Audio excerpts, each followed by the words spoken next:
अस्सलाम वालेकुम। Last time तक हमने चार्ल्स लॉ की स्टेटमेंट, मैथमेटिकल फॉर्म और एक्सपेरिमेंटल वेरिफिकेशन कर ली थी। आज जो चीज़ है ना, ये न्यूमेरिकल हैं चार्ल्स लॉ के रिलेटेड। सबसे पहली बात आपने ये याद रखना है कि अगर चार्ल्स लॉ के रिलेटेड कोई भी न्यूमेरिकल है, वहाँ पे टेम्परेचर का लाजमी जिक्र होगा। वहाँ पे टेम्परेचर का लाजमी जिक्र होगा, और टेम्परेचर जो आपने लेना है वो हमेशा याद रखिएगा कि वो केल्विन में लेना है। किसमें? टेम्परेचर हमेशा केल्विन में। सही। सेकंड नंबर पे आपने एक फॉर्मूला पढ़ा है V1/T1 is equal to V2/T2। ये चार्ल्स लॉ ने लास्ट में अपना प्रूफ दिया था इसी फार्मूले को यूज़ करके। सही है, हमारे पास चार्ल्स लॉ है। अब यहाँ पे आपकी बुक के अंदर कुछ चीज़ें दी गई हैं जी। न्यूमेरिकल है, एग्जाम्पल नंबर 5.3 है। 5.3 नहीं, 5.3 है। एग्जाम्पल नंबर है 5.3। Example number 5.3। अब इस एग्जाम्पल में एग्जामिनर क्या कह रहा है? A sample of oxygen gas has a volume 250 centimetre cube at -30 degree centigrade. If gas is allowed to expand up to 7 centimeter cube at constant pressure, find out final temperature।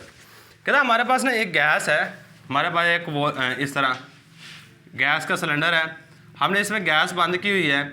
Gas जो बंद की हुई है, I think oxygen कह रहा है, oxygen gas है। इसमें कौन सी गैस बंद की हुई है? ऑक्सीजन गैस बंद की हुई है। और इस ऑक्सीजन गैस का जो वॉल्यूम है, जो आपकी बुक वाला बता रहा है, वह है 250 सेंटीमीटर क्यूब -30 डिग्री सेंटीग्रेड में। 250 सेंटीमीटर क्यूब, और ये कब वॉल्यूम है? इस टेम्परेचर पे -30 डिग्री सेंटीग्रेड। कहते हैं अब हमने क्या किया? गैस का वॉल्यूम बढ़ा दिया है। हम कितना वॉल्यूम करना चाहते हैं जी? हम वॉल्यूम करना चाहते हैं 700 सेंटीमीटर क्यूब, यानी इसको बढ़ा के 250 से हम क्या करना चाहते हैं? ऊपर की तरफ लेके जाना चाहते हैं।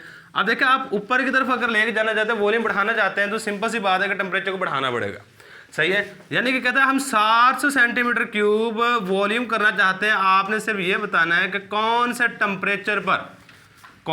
टेम्परेचर पर ये 700 डिग्री सेंटीग्रेड वॉल्यूम हो जाएगा। सिर्फ ये सिंपल सी बात, सारा कुछ मैंने यहीं से उठा के यहाँ पे लिखना है।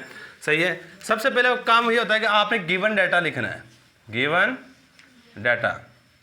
अब गिवन डाटा की बात करें तो जहाँ यहाँ पे जो चीज़ें हमें प्रोवाइड की गई हैं वो देख लेते हैं। सबसे पहली बात जी, V1/T1।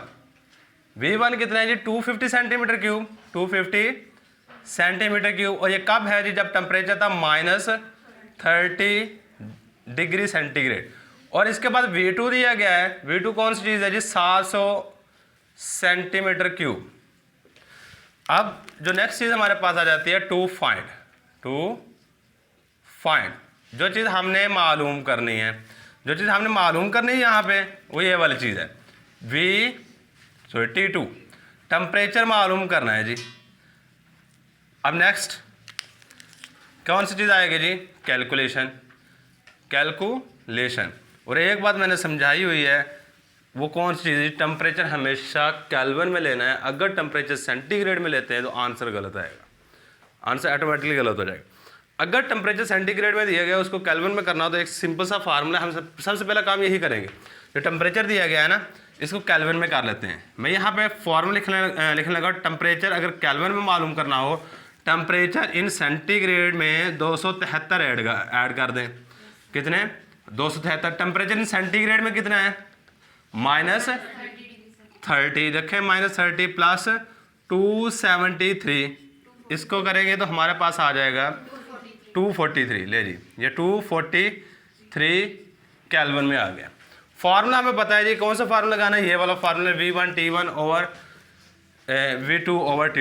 V1/T1 is equal to V2/T2। अब सबसे पहली बात आपने पहचान करनी है, यहाँ से चीज़ कौन सी मालूम करना चाहते हैं। हमें चाहिए ये वाली चीज़, क्योंकि हमने T2 मालूम करना है। कौन सी मालूम करनी है? ये वाली चीज़ मालूम करनी चाहते हैं। देखिए, अगर ये वाली चीज़ मालूम करना चाहते हैं, इसको एक साइड पर रखें, बाकी सारी चीज़ें उठा के एक साइड पे ले जाए। अब इसको एक साइड पे किस तरह रख सकते हैं? इसको उठा के मैं अगर इस साइड पे ले आऊँ और इसको उठा के उस साइड पे ले जाऊँ। चलिए मैं स्टेप बाय स्टेप कर देता हूँ। ताकि कन्फ्यूजन ना हो। अगर मैं इसको उठा के इस साइड पे लेके आऊँ तो क्या बनेगा, T2 is equal to T2 into V1 over T1 is equal to V2। क्या ये सही है? सिंपल काम किया है, इस साइड से डिवाइड हो रहा था, इस साइड पे आ क्या हुआ, मल्टीप्लाई। अब ये इस साइड पे क्या हो रहा है, तो उस साइड पे जाके क्या हो जाएगा, मल्टीप्लाई। ये हमारे पास कुछ इस तरह बन जाएगा, चलिए इसके नीचे लिख लेते हैं यहाँ पे, ये हमारे पास बन जाएगा T2 over V1, T2 V1, ये T1 उस साइड पे चला जाएगा, वो क्या बन जाएगा, V2 T1। सही है। अब हम असल में ये वाली चीज़ निकालना चाहते हैं, इसको भी उठा के नीचे ले जाएं। सही, नेक्स्ट स्टेप में हम इसको उठा के नीचे लेके जाएंगे और ये हमारे पास लास्ट वाला आ जाएगा। अब डायरेक्ट लिख लें यहाँ से, सिंपल सी बात है जी, इसको इस साइड पे लेके जाएंगे, ऊपर आ जाएगा ये नीचे, इस साइड पे ऊपर, ये नीचे। सही है। अब यहाँ पे सिर्फ वैल्यूज़ पुट करनी है। वैल्यूज़ पुट करें तो वैल्यूज़ पुट करने के बाद V2 देखें, volume 2 700 centimetre cube, 700 centimetre cube है जी, सेंटीमीटर क्यूब लिखें या ना लिखें काम बराबर है, तो 700। T1 कितना है, ये हमने निकाला है केल्विन में, 243 और इसके बाद T1 sorry V2 T1 over V1। सही है। V1 कितना है, 250 करें इसको 680, ये हमारे पास आंसर आ गया जी 680.5 या 4। अब ये टेम्परेचर किस में है, पहले ये बात याद रखनी है, केल्विन में है। अब नेक्स्ट स्टेप ये होता है कि अगर आप इसको यहीं पे छोड़ दें तो ठीक है, यहीं पे छोड़ दें। अगर इसे नेक्स्ट जाना चाहते हैं जी, डिग्री सेंटीग्रेड में एग्जामिनर ने दिया था, हम उसको भी डिग्री सेंटीग्रेड में ही बताना चाहते हैं, तो सिंपल सा काम है, अगर टेम्परेचर डिग्री सेंटीग्रेड मालूम करना हो, इस 273 को उस साइड पे जाकर माइनस कर दें। चलिए करके चेक करें, क्या यही आता है हमारे पास आंसर। मैं इस साइड को अगर टेम्परेचर इन सेंटीग्रेड में मालूम करना चाहता हूँ तो क्या करूँगा, टेम्परेचर इन केल्विन माइनस 273। सही है, करें इसको, -680.4 माइनस 273, क्या आंसर आएगा, 407.4 डिग्री सेंटीग्रेड। ये हमारे पास फाइनल जो एग्जामिनर ने पूछा हुआ था वो चीज़ आ गई। अब यहाँ पे ना खुद अंदाज़ा हमने एक लगाया था कि टेम्परेचर क्या आएगा, ज़्यादा ही आएगा। चेक करें क्या उससे ज़्यादा ही है, -30 है, 407 है। सही है, टेम्परेचर उससे ज़्यादा ही है जो हम अंदाज़ा लगा चुके थे। इसके बाद नेक्स्ट हमारे पास इस तरह का एक और भी आई थिंक न्यूमेरिकल है। हाँ, एग्जाम्पल नंबर 5.4 है हमारे पास। नेक्स्ट है एग्जाम्पल नंबर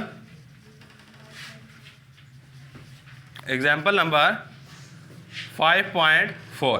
पहली चीज़ है गिवन डाटा कौन सी चीज़ एग्जामिनर हमें प्रोवाइड कर रहा है वो चीज़ देख लेते हैं, इसके बाद बाकी चीज़ें देखेंगे।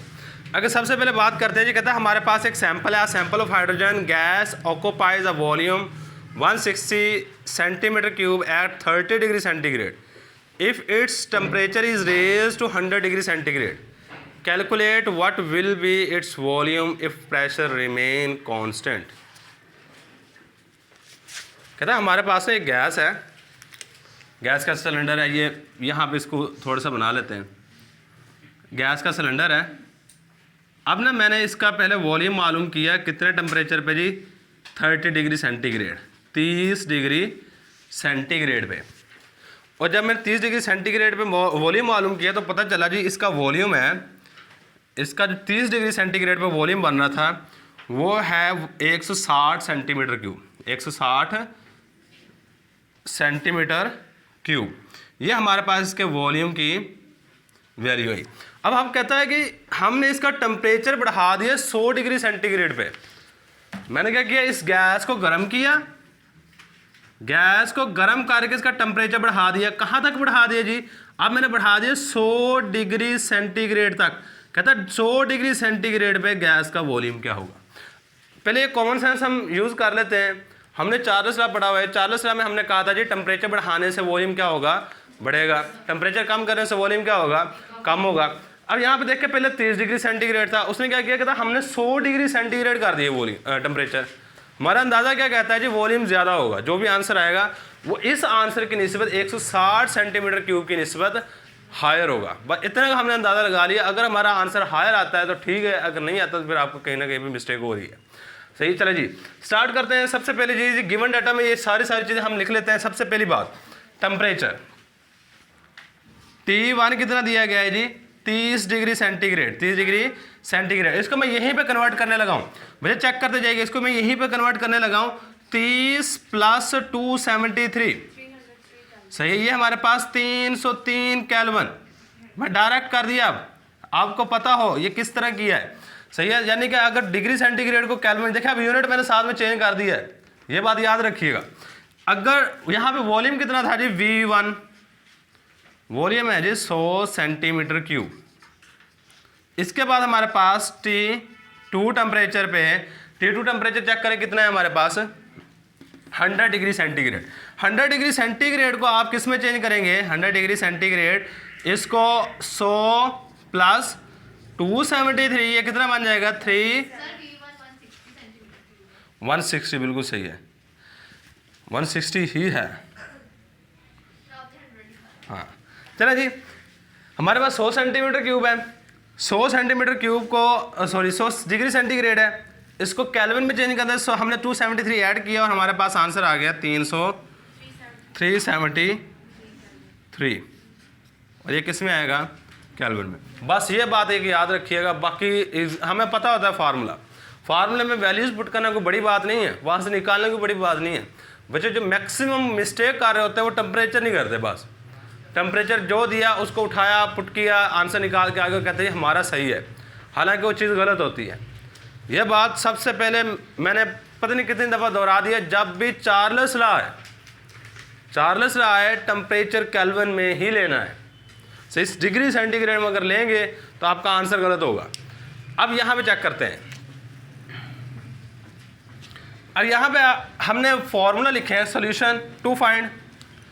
चलिए टू फाइंड की हेडिंग दे लें, टू फाइंड जो चीज़ हम मालूम करना चाहते हैं, टू फाइंड जो चीज़ हम मालूम करना चाहते हैं उसकी बात करने लगे हैं। अच्छा, यहाँ पे जो चीज़ हम मालूम करना चाहते हैं ना, एग्जामिनर कह रहा है जी हमें बता दें वॉल्यूम क्या होगा 100 डिग्री सेंटीग्रेड पे, हम V2 मालूम करना चाहते हैं। इसके बाद लास्ट वाली चीज़ है सॉल्यूशन आ गया। अब सॉल्यूशन में आपने इसको सॉल्व कर देना है, बात ही ख़त्म हो जानी है। सॉल्व किस तरह करना है जी, फार्मूला लगाएं। फार्मूला क्या है हमारे पास, V1 over T1 = V2 over T2। अब यहाँ पे गौर करें कौन सी चीज़ हमें मालूम करने के लिए कह रहा है, V2, ये वाली चीज़ हमें मालूम करनी है, ये वाली। अगर ये वाली चीज़ मालूम करनी है, बाकी सारी चीज़ों को एक साइड पे ले जाए, इसको एक साइड पे रख के तो लेके जाएं, इसको उठा के ये नीचे इस साइड पे क्या हो जाएगा, ऊपर हो जाएगा। मैं थोड़ा चेंज करके लिखना है, V2 = V1 over T1 multiply by क्या आ जाएगा, T2, बस। अब यहाँ पे करें वैल्यूज को पुट। V1 कितना है हमने यहाँ पे रखा हुआ, V1 है 160, V1 160 है। T2 कितना है 373 ओवर T1 कितना है 303। चले जी इसको सॉल्व करें, क्या आंसर आया 196.9 बच्चे सेंटीमीटर क्यूब, बिल्कुल सही। क्योंकि वॉल्यूम है, वॉल्यूम का यूनिट सेंटीमीटर क्यूब होगा। ये वाली चीज़ हमारे पास आ गई, ले लीजिए हमारे पास रिजल्ट है, ये था। अब बच्चों का ना मैक्सिमम प्रॉब्लम होती है न्यूमेरिकल्स में, नहीं पता चल रहा होता। मेन बात होती है अगर बच्चे को फॉर्मूला पता लग जाए ना, बच्चा सॉल्व कर लेता है। अच्छा, फॉर्मूला निकालने के लिए ना थोड़ी सी अकल यूज़ कर लेना, आपको पता चल जाए कौन सा फार्मूला, सारे न्यूमेरिकल हो जाएंगे। सबसे पहली बात, आपको फार्मूले आने चाहिए, सही है। बेशक वो फिजिक्स के न्यूमेरिकल हो, वहाँ प्रॉब्लम आती है, फिजिक्स के न्यूमेरिकल हो या इसके न्यूमेरिकल हो, फार्मूले आने चाहिए। एक चैप्टर के फार्मूले, इसमें तो 2 ही फार्मूले हमने पढ़े हुए हैं। जितने फार्मूले 5 या 10 हो, इतने ज़्यादा नहीं होते, 5 मैक्सिमम फार्मूले होंगे एक चैप्टर के, उनको लिखें, लिख के याद कर लें। अब देखें ये वाला न्यूमेरिकल हमने किया, अब आप अगर ये वाली चीज़ गिवन डाटा निकाल के लिख लेते हैं, इससे फार्मूले का अंदाज़ा लग जाएगा। हालांकि उसने क्वेश्चन के अंदर मेंशन नहीं किया ये अकॉर्डिंग टू चार्ल्स लॉ, नहीं, फार्मूला हमने खुद ढूंढना है। किस तरह, हमें पता चला जी उसने टेम्परेचर दे रहा है, वॉल्यूम दे रहा है, टेम्परेचर दे रहा है, वॉल्यूम मालूम करने के लिए कह रहा है। अब टेम्परेचर और वॉल्यूम के दरमियान में रिलेशनशिप किस साइंसदान ने किया? कौन सा लॉ था? चार्ल्स लॉ था। अब पीछे चले जाए, बॉयज लॉ में हमने न्यूमेरिकल किए थे, वहाँ पे कहा था जी वॉल्यूम था, साथ में प्रेशर दे रहा था। तो अगर वॉल्यूम और प्रेशर के दरमियान तल्लुकात आते हैं तो आप कहेंगे जी बॉयज लॉ वाला formula P1 V1 is equal to P2 V2। Simple सी बात है। यानी कि आपने जो चीज़ दी गई है उसका कंपैरिजन करना है, फिर जो आपके जहन में फॉर्मूले होंगे बस, अगर जो फार्मूला उस वैल्यू से मैच होता है ना उसको लगा दें, आपका आंसर बिल्कुल सही आएगा। सही। और फिज़िक्स के अंदर ये चीज़ें ख्याल रखनी पड़ती हैं जी, हर एक यूनिट स्टैंडर्ड हो, SI यूनिट हो। सही है। मीटर क्यूब होना चाहिए, केल्विन में टेम्परेचर, या सेंटीग्रेड में, वहाँ पर सेंटीग्रेड में चल जाता है, वैसे जो स्टैंडर्ड यूनिट है वो केल्विन है। सही है। सारी की सारी चीज़ें चलती रहती हैं। सही है। सिंपल सी बात याद रखिएगा, आपके इंशाल्लाह न्यूमेरिकल सारे सॉल्व हो जाएंगे। यही आज के लेक्चर में। हाफिज़।